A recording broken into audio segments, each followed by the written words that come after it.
Am I in the wrong for getting my daughter an apartment versus letting her move back in? I'm 45 female. My daughter, Mallory, 24 female, got married 3 years ago. She has 2 children, 2 and 6 months. Recently, her husband revealed that he's been cheating on her and is leaving her for another woman. They rent a house, but due to my daughter having no credit at the time and moving in, only his name is on the lease. He's giving her 30 days to move out. Mallory is understandably distraught. I've been doing all that I can do to comfort her. She asked if she could move in with me, explaining she'd have the kids every other week. She assured me that she isn't looking for childcare. Both kids are in daycare. She offered to pay rent and ship it on groceries. Now, I've always raised my kids to be independent. I didn't kick them out at 18, but I did encourage them to start doing things on their own. Mallory moved out at 19, moving in with her soon-to-be ex. My sons are in college and plan to move out after graduating from college. They're both freshmen at the same university. I asked Mallory how her credit score was. She said she could reasonably rent. I offered to pay for her first month, last month, and a deposit, along with 6 months' rent. She said it's not about money. She's not wealthy by any means, but she does well for herself, and her husband is already agreeing to give her money weekly, even before they go to court. She just wants emotional support. I told her that I could do that with her living in her own place. She started to cry and said that she just needs her mom right now. I told her that she was going to be okay. My sons are pissed at me. They pointed out that I have plenty of room, that Mallory has offered to pay rent. She's also not the type to shrug off responsibility of the kids, and the toddler is well behaved. To me, that doesn't matter. They called me heartless. Up by getting my girlfriend high. I, 24 male, and my girlfriend, 23 female, were hanging out at home as we usually do during the week. Both go to work, have jobs, come home, and spend time together. I'm an avid 420 consumer. Her, not so much. But it's Monday night, not much going on, and she decides she wants to smoke with me. I have different types of wax that I like, and one is clear distillate, which is around 96% THC. So, I lay both containers on the table, get a movie going, and go get some snacks. Her, trying to be sexy, gets naked and takes a Rick Ross-sized dab of the distillate. Terrible idea. I tell her she has about 4 minutes before she's immobilized, and sure enough, 2 minutes later, she's in the bathroom puking. I bring her water and do all the necessary things, but she asked me to leave the bathroom as to not see her puking her guts out. So, I go back to the living room and watch TV, checking in once in a while.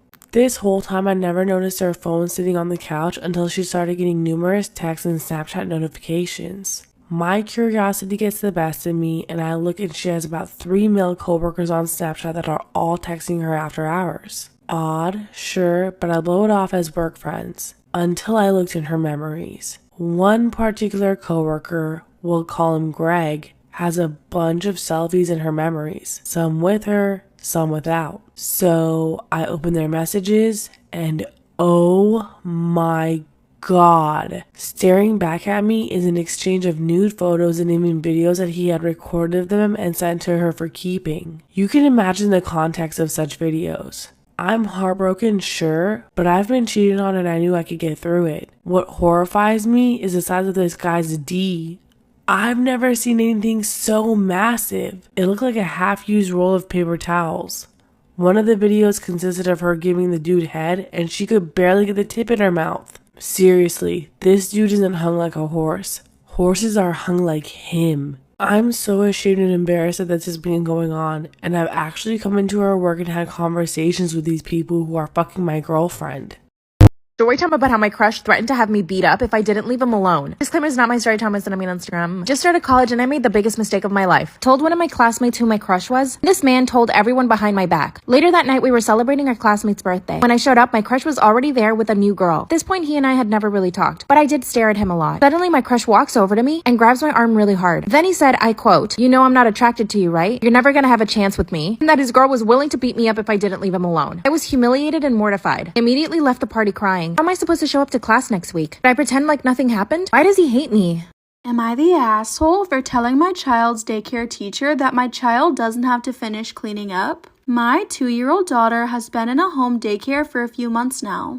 The teacher, Sasha, is very nice, and I'm normally all for my daughter cleaning her own messes. However, when I arrive, Sasha expects my daughter to finish cleaning up whatever she was playing with. which would be fine, but it delays us getting out the door, heading home, and sometimes we have plans. I started texting Sasha beforehand, asking her to get my daughter ready, and that seemed to work. She'd be in a jacket and reading a book, which was easy to put away versus a huge project. Things were great until today.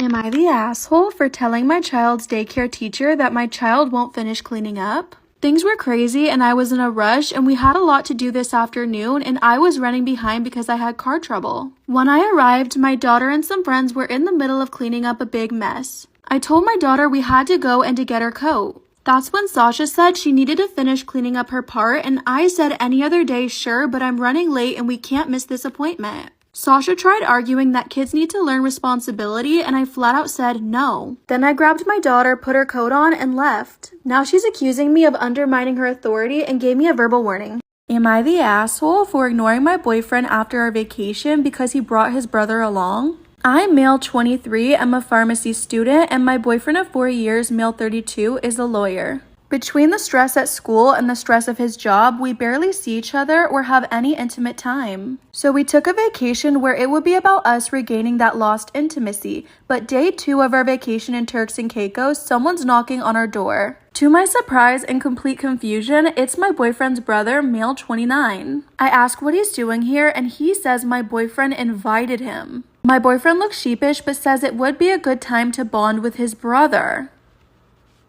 Am I the asshole for ignoring my boyfriend after our vacation because he brought his brother along? I was furious but decided I could make it work. We had so many things pre-planned and prepaid, so I figured his brother couldn't come with us. Well, he didn't tag along because my boyfriend decided to go with his brother. Horseback riding was traded for wakeboarding, couple massages were traded for snorkeling, and getting a nice quiet table for 2 turned into getting a quiet table for 3. Intimate time in bed was also traded for a quickie in the shower so he could leave for golf and I had it. On the next morning to leave, I said not a word to my boyfriend. Do you have the key card? Silence. Do you want me to carry bags? Silence. Am I the asshole for letting my girlfriend do most of the household chores because she doesn't pay as much rent? I, 24 male, work for a very prominent company and get paid a lot better than my girlfriend, 23 female. We moved to a different state for my job and she ended up with a very toxic work environment with a boss who's sexist and homophobic. She got a new one but it doesn't pay as much, so she asked me to take on most of the rent. She's the only one who cleans the bathroom, the kitchen, sweep, mops, and vacuums and other chores. I do dishes sometimes and also laundry. Things have been fine for 8 months, but recently the other day she asked me to vacuum the living room. Am I the asshole for letting my girlfriend do most of the household chores because she doesn't pay as much rent? I told her I didn't know where the vacuum was, and since then she's been saying I need to do more housework. But I feel like because I contribute more to the rent, she should be responsible for keeping the apartment clean. I've been doing more of the dishes since she brought it up, like maybe once a week instead of once every other week. She now leaves cleaning tasks for me to do, but doesn't even tell me they need to be done and gets mad and says I should know. Eventually though, she does it herself. She works the same amount of hours, but her job is less demanding and I'm so drained by the end of the day. She also pays for groceries and gas sometimes.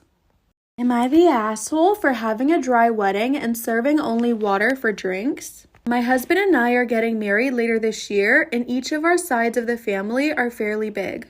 It'll be 150 people and my husband and I are paying for this ourselves as well as my grandmother. We have a lot of kids in our family, so we decided against making it child-free, but we decided to make it dry. There will be no alcohol of any kind, and honestly this doesn't have anything to do with there being kids, but because me and my fiance don't drink. On top of that, we really only drink water and we rarely if ever drink soda, so most of the time it's only water. Am I the asshole for having a dry wedding and serving only water for drinks? Obviously the food, which is a part my grandma is paying for, is going to be expensive for that many people.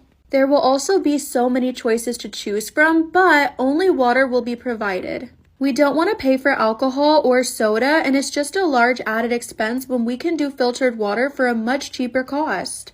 Well, when my family and friends found out, some of them got really angry. They said we could have at least had an open bar, or we should have at least had soda because how can we expect everyone to drink only water? The kids will be upset and the wedding will be boring. Story time about when I messed up by saving a child on Michigan Avenue. To understand this story, you have to know a little bit about me. I grew up on a farm on the border of Kentucky and Illinois.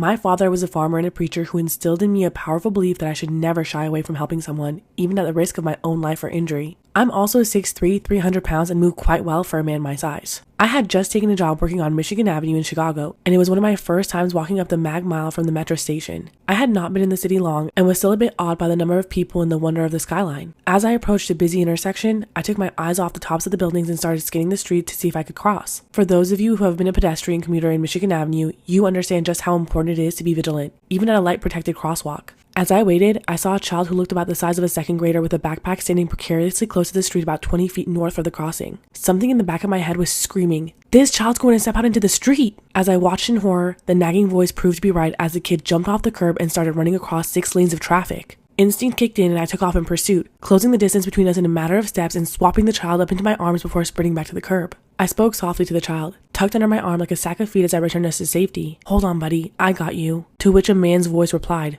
"What the fuck are you doing, asshole?" Shocked, I dropped him down on the sidewalk and turned him around, only to be greeted by a man with a bushy salt and pepper goatee. It turns out I had carried a person with dwarfism back to the sidewalk as they tried to jaywalk across Michigan Avenue.